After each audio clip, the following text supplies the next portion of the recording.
கொடைவள்ளலில் சிறந்தவர் கர்ணனா அல்லது தர்மனா?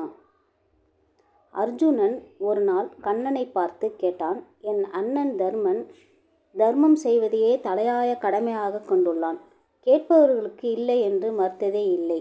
ஆனாலும் எல்லோரும் கர்ணனை தான் வள்ளல் என்று புகழ்கின்றனர். என் அண்ணன் தர்மனை அப்படி புகழ்வதில்லையே, ஏன் என்று கேட்டான்.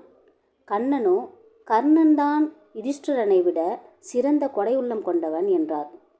என்ன, நீயும் அப்படியே சொல்கிறாய் என்று வருத்தத்துடன் பார்த்தான் அர்ஜுனன். நிரூபித்து காட்டவா என்று கேட்டார் கிருஷ்ணர்.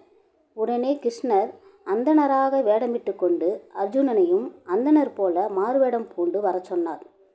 கண்ணன் தன் மனதில் வர்ண பகவானை நினைக்க உடனே மழை வெளுத்து வாங்க தொடங்கியது. தர்மர் சொன்னார், இங்கே உள்ள அனைத்து விறகுகளும் அரண்மனை மாந்தருக்கு சமையல் செய்ய உபயோகம் செய்து ஆகிவிட்டது. புதிதாக மரங்களை வெட்டினால்தான் உண்டு. ஆனால் மரங்களும் மழையில் நனைந்திருக்கும். எனவே என்னால் விறகு கொடுக்க இயலாது. வேண்டுமானால் தாங்கள் தங்கள் குடும்பத்தினரோடு வந்து அரண்மனையில் விருந்துண்டு செல்லலாம்.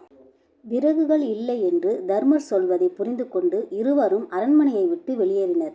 எங்கள் வீட்டு அடுப்பு எரிய விறகு கட்டைகள் கொடுத்து உதவ வேண்டும் என்று அர்ஜுனன் கர்ணனை பார்த்து கேட்டான். கர்ணன் உடனே தன் வில்லை கையில் எடுத்தார். என்ன பண்றார் இவரு என்று புரியாமல் பார்த்தான் அர்ஜுனன். அம்பை நாணில் ஏற்றி அந்த அரண்மனையில் உள்ள கதவுகளையும் ஜன்னல்களையும் நோக்கி செலுத்தினார்.